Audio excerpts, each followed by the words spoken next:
Perkenalkan, saya Ruth Rias, peserta Latsar CPNS PPSDM Regional Bandung Angkatan 16 akan mempresentasikan Sintesa 3 dan Personal Branding ASN. Topik manajemen ASN, kita akan membahas tentang fungsi dan kedudukan ASN, hak dan kewajiban, serta kode etik ASN. Dalam topik Whole of Government, kita akan membahas tentang konsep WOG dan penerapan WOG.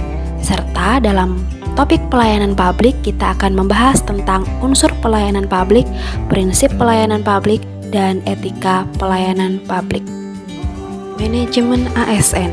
Dalam topik ini, kita akan membahas tentang kedudukan dan peran ASN, hak dan kewajiban, serta kode etik ASN. Sistem yang mengelola manajemen ASN disebut sistem merit, yaitu kebijakan dan manajemen ASN didasarkan pada kualifikasi, kompetensi, dan kinerja yang diberlakukan secara adil dan wajar dengan tanpa diskriminasi. Pegawai ASN memiliki peran sebagai perencana, pelaksana, dan pengawas penyelenggara tugas umum pemerintahan.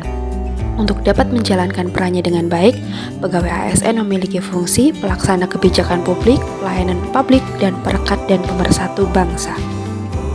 Dalam Undang-Undang ASN, hak ASN adalah sebagai berikut: 1. Gaji tunjangan, 2. Cuti, 3. Jaminan pensiun, 4. Perlindungan, dan 5. Pengembangan kompetensi.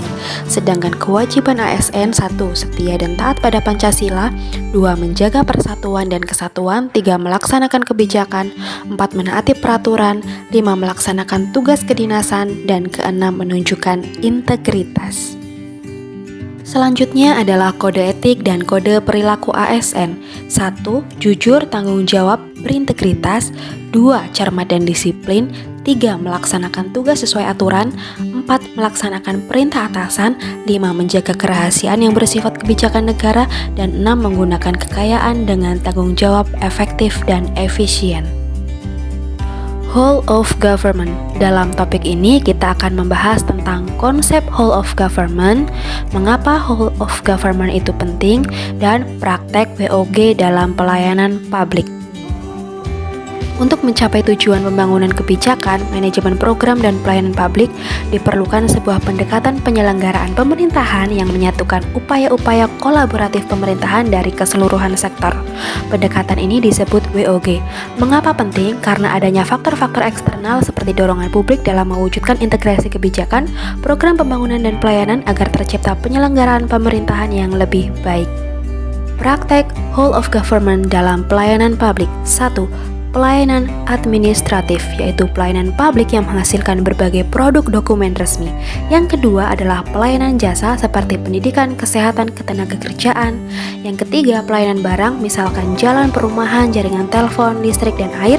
Dan yang keempat, pelayanan regulatif, yaitu pelayanan melalui penegakan hukuman dan peraturan perundang-undangan. Pelayanan publik. Dalam topik ini kita akan membahas pengertian pelayanan publik, unsur-unsur pelayanan publik, dan prinsip pelayanan publik. Dalam Undang-Undang Nomor 25 Tahun 2009, pelayanan publik merupakan kegiatan pemenuhan kebutuhan pelayanan sesuai dengan peraturan perundang-undangan bagi setiap warga negara atas barang, jasa, atau pelayanan administratif. Unsur-unsur pelayanan publik. Yang pertama, adanya penyelenggara pelayanan publik. 2. Ada penerima layanan. Dan yang ketiga, ada kepuasan pelanggan. Prinsip pelayanan publik. 1. Partisipasif atau melibatkan masyarakat. 2. Transparan. 3. Responsif. 4. Tidak diskriminatif. 5. Mudah dan murah. 6. Efektif dan efisien. 7. Aksesibel. 8. Akuntabel. Dan yang ke-9, berkeadilan. Saya sebagai ASN milenial, mandiri, inisiatif, loyalitas, etika publik, nasionalisme, inovatif, akuntabel, dan lincah. Penjelasan saya tentang Sintesa 3 dan Personal Branding ASN. Terima kasih sudah menyaksikan video ini.